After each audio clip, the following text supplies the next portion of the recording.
When I think about the Wyndham Championship, one of the things that comes to mind for me is community. And year after year, as we return to Greensboro, it feels like we're coming home. And that's because of how this community embraces Wyndham. While the Wyndham Championship has that 1 week out of the year where we are actually here, it's our hope that the Greensboro community feels our presence all year round. And today is a reflection of one of the beliefs that we have in being part of this community. 6 extraordinary men, civil rights pioneers, set out to make a difference, and they certainly did that, not only in the game of golf, but in general for the civil rights movement. We made a promise to leverage the resources of Wyndham to lift up the story of the Greensboro Six while celebrating the incredible work that continues here today via the first tee. I had the opportunity to share this story about the history of the Greensboro Six and Gillespie Golf Course with some of our partners last year, and I just had no clue where this thing would go. Especially didn't think I'd be standing up here in front of you guys, almost a year later. I knew the importance and the power of this story, but I guess I had no clue that one, Wyndham would lean in the way that they have, and then also that this process would get so many people excited and engaged. It's my pleasure to introduce Vince Ballantyne. So Vince, come on up and tell them about your work. When I saw the request initially and kind of read up on the story, it kind of spoke to me in so many different ways.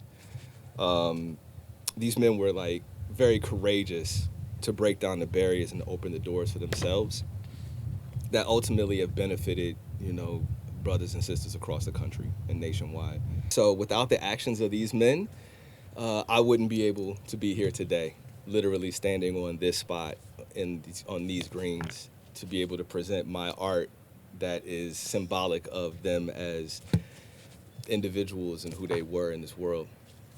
So without further ado, I'm sure we want to see what this looks like, right?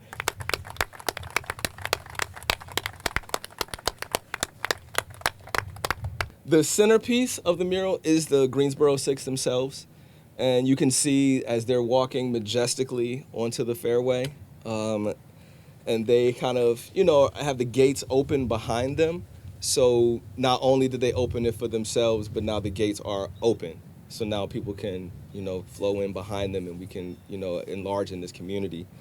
You'll see an image of Charlie Sifford, who was the first African-American man to go on the PGA Tour. Behind him actually is a bit of the tumultuous story where the brothers themselves, before they were able to become members or before they were able to, golf in an integrated golf course, the clubhouse was burned down. But as we continue our story to the other side of the piece, which is looking on the left side now, you can start to see the gaps closing now. The gaps of gender, the gaps of racial inequities can now start to be seen in terms of people who are more concerned with the love of the game itself and can enjoy the game of golf for what it actually is. It's more of something that's now bringing people together than was keeping people separate. Thanks to all of you guys for help spreading the word of the Greensboro Six. We've got our work cut out in order to get this thing done, in order to honor the legacy of these great men. But I'm excited to contribute my part, and thank you all for having me here.